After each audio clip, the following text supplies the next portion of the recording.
When I was 22 years old, I came to this city for the first time. I was playing in the Canadian Football League. Hello and welcome.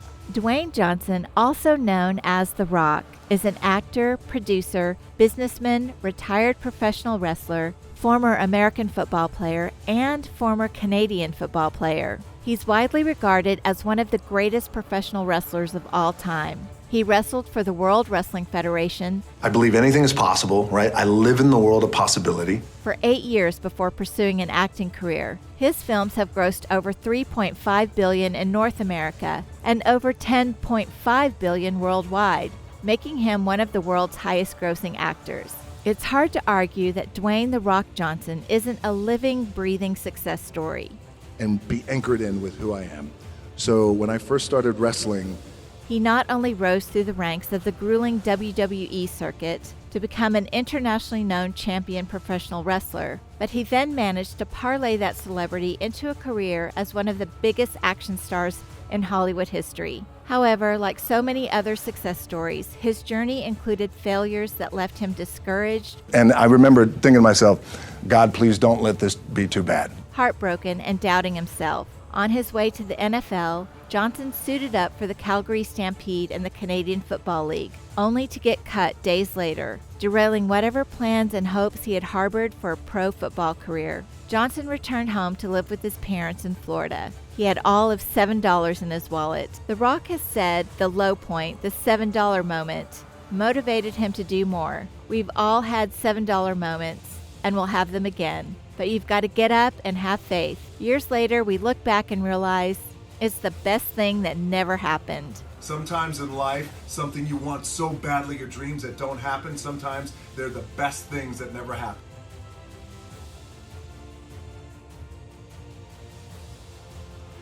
It was a turning point in my career, and it really allowed me to grow, and it really allowed me just to be me and be anchored in with who I am. So when I first started wrestling, the idea was, well, why don't you call yourself Rocky Maivia?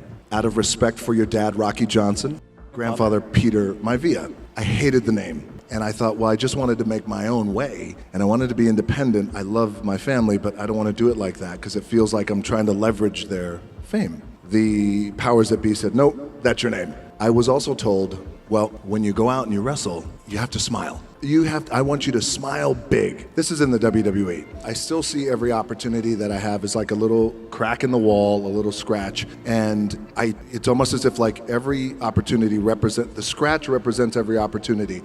Therefore, the success on the other side of the scratch is the light. Scratching hard, clawing, digging, it's that mentality to really take advantage of every opportunity I have. For me, failing has become critical in my growth. I graduated from the University of Miami. I had a terrible senior year. I had a bad injury. I was depressed, asking myself why me? I worked so hard. Hard work pays. I always thought it's not paying for me. I got nothing. I literally had $7 in my pocket, so my $7 story. That failure, rising from that to say it's not over for me.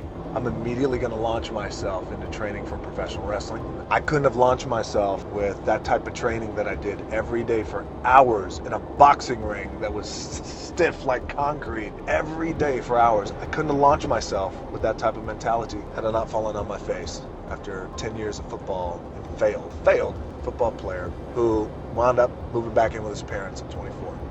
Got to show you guys this view. It is spectacular of one of my favorite cities in the world, Vancouver, Canada. And look, I've dropped my blood and sweat in this city, wrestled multiple matches in this city, shot big movies in this city. But one thing that a lot of people don't know that I want to share with you guys is when I was 22 years old, I came to this city for the first time. I was playing in the Canadian Football League, playing my first pro football game. I was playing for the Calgary Stampeders. We were playing the BC Lions. I was so excited. 2 days later, I got cut. The dream shattered, sent home with $7 in my pocket. I was like, wait, no, I gotta play in the NFL eventually. Those are my big goals. That's my dream. You realize that playing in the NFL was the best thing that never happened because it got me here. So my point is, look, you're gonna get your ass kicked. We're gonna get the shit kicked out of us. You gotta get up. You gotta have faith that the one thing you wanted to happen oftentimes is the best thing that never happened. So have faith and just keep that in mind and keep plugging away.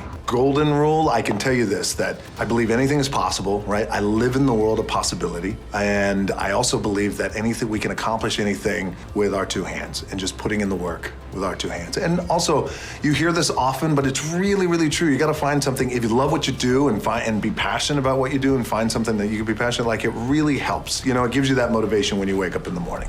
I knew I wanted to be something, and it was important to me to be something. It was important to me that I didn't fail. But by the way, and if I did fail, at least what was also important was the lesson. And I didn't realize that until I got older, because when you're in it, you're in the grind, you don't really recognize those things when you're younger, but I could recognize them now and the importance of them now. And just in terms of the drive and the determination, a lot of it was experience too. Get your ass kicked, get back up, and you put the gloves back on and you swing away.